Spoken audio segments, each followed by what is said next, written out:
America Iran యుద్ధాన్ని ఆపడానికి పాకిస్తాన్ చేసిన శాంతి ప్రయత్నం అట్టర్ ఫ్లాప్ అయింది. ఇస్లామాబాద్ వేదికగా అమెరికా అధికారులతో ముఖాముఖి చర్చలు జరపాలని పాక్ చేసిన ప్రతిపాదనను ఇరాన్ రెండో మాట లేకుండా పొమ్మని చెప్పేసింది. మీ మీద మాకు ఇస్సుమంతైనా నమ్మకం లేదు, మీ మధ్యవర్తిత్వం మాకు అవసరం లేదు అని ఇరాన్ తెగేసి చెప్పింది. అసలు ఒక పొరుగు దేశంపై ఇరాన్ ఇంతటి అపనమ్మకాన్ని ఎందుకు ప్రదర్శిస్తోంది? ముస్లిం దేశమైన పాకిస్తాన్ను ఇరాన్ ఎందుకు శత్రువులా చూస్తోంది? అమెరికా వేసిన స్కెచ్ను ఇరాన్ ఎలా పసిగట్టింది? ఈ వీడియోలో చూద్దాం.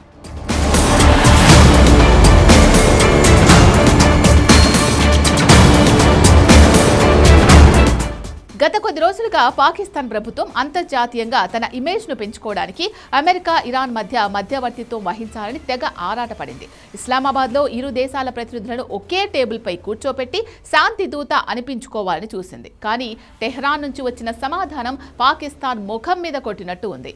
మేము మా అధికారులను ఇస్లామాబాద్కు పంపే ప్రసక్తే లేదు అని ఇరాన్ అధికారికంగా మధ్యవర్తులకు తెలియజేసింది. ఇది కేవలం చర్చల నిరాకరణ మాత్రమే కాదు, పాకిస్తాన్ విశ్వసనీయతపై ఇరాన్ సంధించిన అస్త్రం.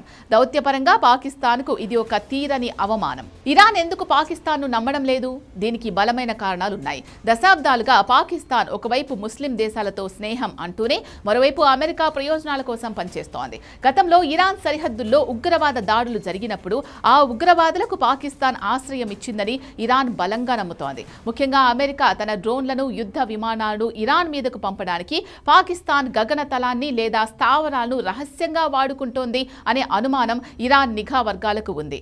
మా ఇంటి పక్కన ఉంటూ మా శత్రువుకు దారి చూపేవాడిని ఎలా నమ్ముతాం అనేది ఇరాన్ సుప్రీం లీడర్ల వాదన.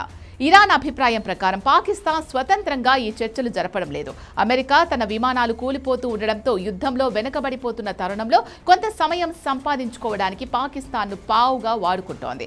చర్చల పేరుతో ఇరాన్ సైనిక వ్యూహాలను, వారి తదుపరి లక్ష్యాలను అమెరికా తెలుసుకోవాలని చూస్తోందని, దానికి పాకిస్తాన్ సహకరిస్తోందని ఇరాన్ అనుమానిస్తోంది. చర్చల ముసుగులో నిఘా చేయడం అమెరికాకు అలవాటు, దానికి పాక్ వత్తాసు పలుకుతోంది అని ఇరాన్ అధికారులు అంతర్గత సమావేశాల్లో చర్చించుకుంటున్నారు. అందుకే పాకిస్తాన్ను చర్చల నుంచి పూర్తిగా పక్కన పెట్టాలని ఇరాన్ నిర్ణయించుకుంది. మరోవైపు అమెరికా అధ్యక్షుడు డొనాల్డ్ ట్రంప్ మాత్రం ఈ చర్చల నిరాకరణను లైట్ తీసుకుంటున్నారు. మేము యుద్ధంలో ఉన్నాం, అది కొనసాగుతుంది అని ఆయన స్పష్టం చేశారు. అయితే పాకిస్తాన్ను చర్చల నుంచి పక్కన పెట్టడం ద్వారా ఇరాన్ ఒక స్పష్టమైన సందేశాన్ని ఇచ్చింది. అగ్రరాజ్యం చెప్పినట్లు ఆడే దేశాలతో తాము దౌత్యం నడపమని తేల్చి చెప్పింది. పాకిస్తాన్ నేతృత్వంలోని ఈ ప్రయత్నం పురోగతి సాధించకపోవడానికి కారణం పాక్ అనుసరిస్తున్న అస్థిర వైఖరే. ఇరాన్ ఇప్పుడు రష్యా లేదా చైనా వంటి తటస్థ దేశాల వైపు చూస్తోంది తప్ప పాకిస్తాన్ను అస్సలు పరిగణలోకి తీసుకోవడం లేదు. చివరగా పాకిస్తాన్ తన పొరుగు దేశాల నమ్మకాన్ని పూర్తిగా కోల్పోయింది. ఒకవైపు ఆఫ్ఘనిస్తాన్, మరోవైపు ఇండియా, ఇప్పుడు ఇరాన్. అందరితోనూ పాక్కు సరిహద్దు గొడవలు, అపనమ్మకాలే మిగిలాయి. అమెరికా ఇచ్చే డాలర్ల కోసం తన ఆత్మగౌరవాన్ని తాకట్టు పెట్టే దేశాన్ని ఇరాన్ లాంటి మొండి దేశం ఎప్పటికీ నమ్మదు. మరి ఈ యుద్ధం ఎటు దారి తీస్తుంది? పాకిస్తాన్ తన వైఖరిని మార్చుకుంటుందా? కాలమే నిర్ణయించాలి.